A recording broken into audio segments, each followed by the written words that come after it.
Қайырлы күн, медицина сүйер қауым, сіздермен бірге мен Темірлан, және де бүгінгі видео сабағымызда біз нерв жүйесіне кіріспе ретінде нерв жүйесінің дамуын және де оның құрылымдарын қарастырып өтетін боламыз.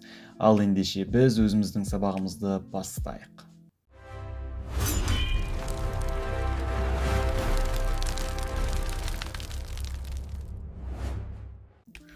Нерв жүйесінің дамуы ұрықтың сыртқы ұрық жапырақшасынан, яғни эктодермадан өз бастауын алатын болады. Оның қалыптасуы ұрықтың дамуының ерте кезеңдерінен басталатын болады. Оны барлығымыз білетін шығармыз енді. Енді қалай қалыптасады, нақтырақ тоқталып өтейік. Ең алғашында бізде эктодерма қалыңдайтын болады. Эктодерма қалыңдап бізде нерв пластинкасын түзетін болады. Нерв пластинкасы уақыт өте келе ойыстана бастайтын болады, және де бірін-біріне жақындай бастайтын болады, шеттері қалыңдап.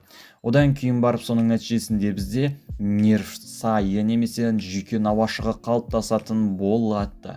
Яғни бізде бірінші қалыңдай бастайды, қалыңдап бастағаннан кейін ол бізде ойыстана бастайды. Екі шеті одан кейін барып бірігіп, одан бізде нерв түтігі қалыптасатын болады. Осы нерв түтігінен бізде әр қарай орталық нерв жүйесінің бөлімдері қалыптасатын болады.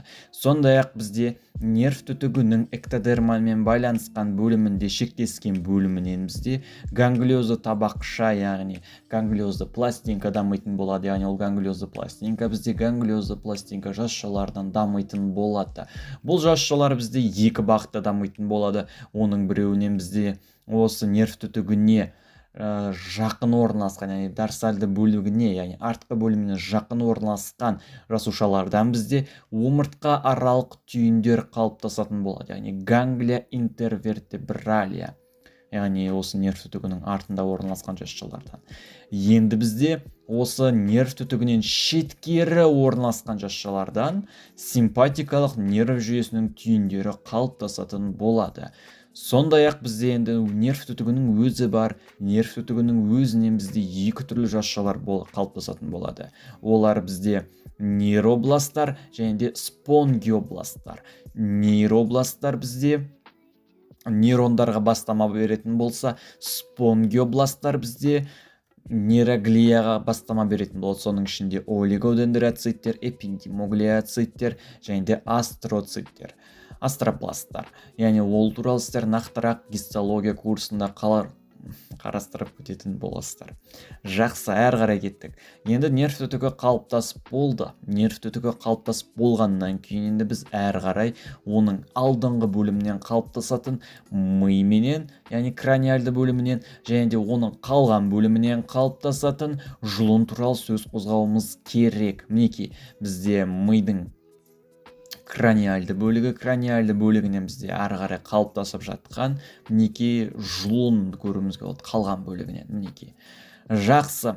Яғни осы мида болатын нейрондар, яғни оның құрылымдық бірліктері өзара бізде ми мен жұлынды байланыстыратын болады, және де сол арқылы бізде одан тарайтын талшықтар ми мен жұлынды басқа да мүшелермен байланыстыратын болады. Соған байланысты бізде нейрондардың келесі түрлерін ажырататын болады. Ассоциативті аралық, афферентті, эфферентті дейді. Одан кейін барып бұлардың барлығы бізде рефлекторлық тоғаның құрамына кіретін болады. Ол туралы біз қазір алдағы слайдтарда сөз қозғайтын боламыз. Ми менен жұлыннан таралатын нервтер құрамына байланысты афферентті нейрондардың аксондары, бұл негізгі маңызды емес. Әрі қарай кеттік. Енді біз осы нерв жүйесінің негізгі құрылымдық бірліктері, нейрондар туралы сөз қозғауымыз керекпіз. Нейрондар бізде нерв жүйесінің негізгі құрылымдық функционалдық бірліктері болып табылады. Бұл туралы сіздер білетін шығарсыздар. 11-ші сыныптың биологиясына оқығансыздар.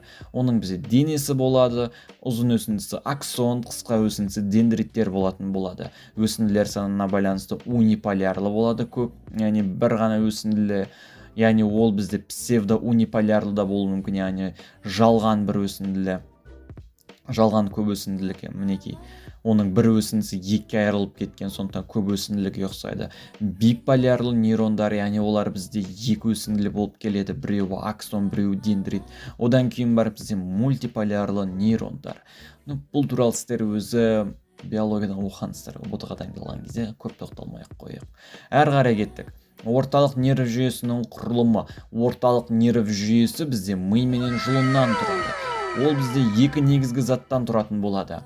Сұрзат және де ағзат. Сұрзат бізде субстантия грисе деп аталатын болады латынша. Негізінен нейрон денелерінен және де дендрит өсінділерінен тұратын болады. Ал ағзаты субстантия альба, яғни альбус дамблдар. Жақсы. Нейрондардың аксондарынан тұратын болады. Жақсы, әр қарай кеттік. Грисе дегенді грей деп жаттап алуларыңызға болады. Өздеріңізге оңай. Альбаны альбустан бұлдыр деп жаттаңыздар. Да ладно. Гарри Поттерде адам бар, Енді сұрзат тек орталықта ғана емес, яғни орталық нерв жүйесінде ғана емес, ол нерв түтігінің қалыптасқан басқа да құрылымдарында болады. Ол симпатикалық нерв жүйесі және басқа да ганглиоз нерв түйіндерінде болатын болады. Яғни олардың барлығы сол нерв түтігінен қалыптасқан құрылымдар болып табылады. Жақсы.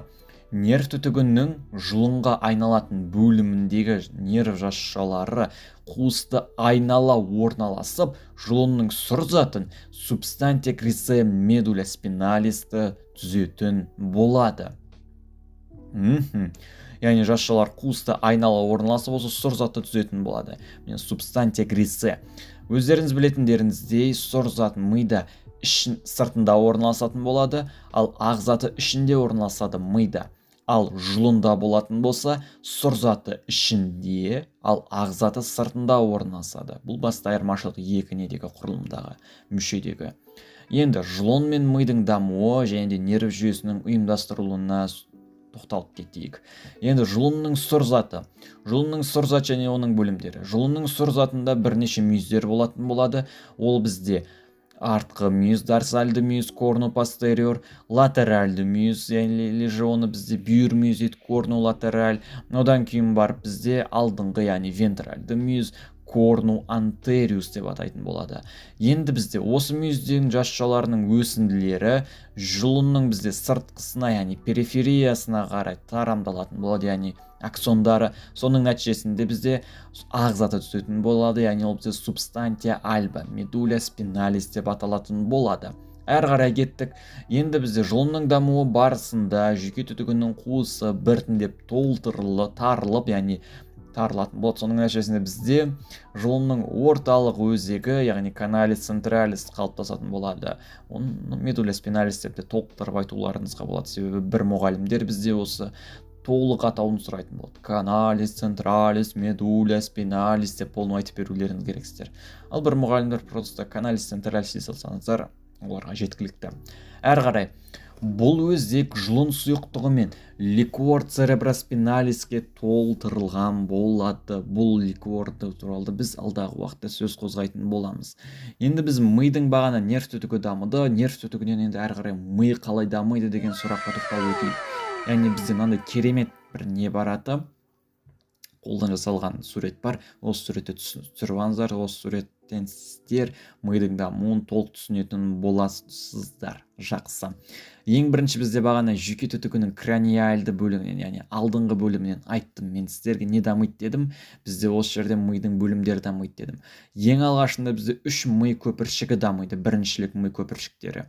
Олар бізде алдыңғы ми, ортаңғы ми және де артқы ми. Алдыңғы ми проэнцефалон, мезенцефалон және де бізде мынаны бізде артқы миды не дейді? Роменцефалон, яғни ром тәрізді ми дамитын болады. Енді осыдан бізде әр қарай ортаңғы, яғни артқы мидан роменцефалоннан бізде вентральды, яғни алдыңғы қабырғасынан роменцефалонның сопақша ми қалыптасатын болады. Сопақша ми немесе миеленцефалон дейді бұны. Негіз латыншаларын сіздер алдағы уақытта қарастыратын боласыздар, алдағы сабақтарда. Әзірге сіздер мынау 3 көпіршіктің атын жаттасаңыздар негізі жеткілікті. Одан кейін барып қай қабырғадан не қалыптасатын. Артқы қабырғасын, яғни артқы дорсальды қабырғасынан артқы ми қалыптасатын болады. Бұл понятно енді. Сопақша мидың бізде әр қарай дамуының нәтижесінде бізде исмустар, яғни қуыстар, яғни или же оны ром тәрізді ми мойнақтары қалыптасатын болады. Одан кейін барып бізде жоғарғы ми аяқшалары қалыптасатын болады. Бұл жоғарғы ми аяқшалары ми бөлімдерін өзара байланыстыратын болады. Одан кейін барып алдыңғы ми желкені велю медуля антериус қалыптасатын болады. Бұл туралы сіздер сопақша миды қарастырған кезде нақтырақ тоқталып өтетін боласыздар. Одан кейін барып бізде артқы ми, яғни артқы мидың дорсальды қабырғасынан дамып жатыр. Енді осы артқы мидың өзінің бізде ішінде көпір дамитын болады, және де мыйшық дамитын болады. Көпір бізде понс дейді латынша, вентральды бөлімнен дамитын болады. Ал мыйшық болатын болса, артқы мидың бізде дарсальды және де бүйір бөлімдерінен қалыптасатын болады. Артқы миды метенцефалон деп айттық, иә. Енді әрі қарай бізде ортаңғы ми көпіршігінен бізде ортаңғы ми қалыптасып жатыр.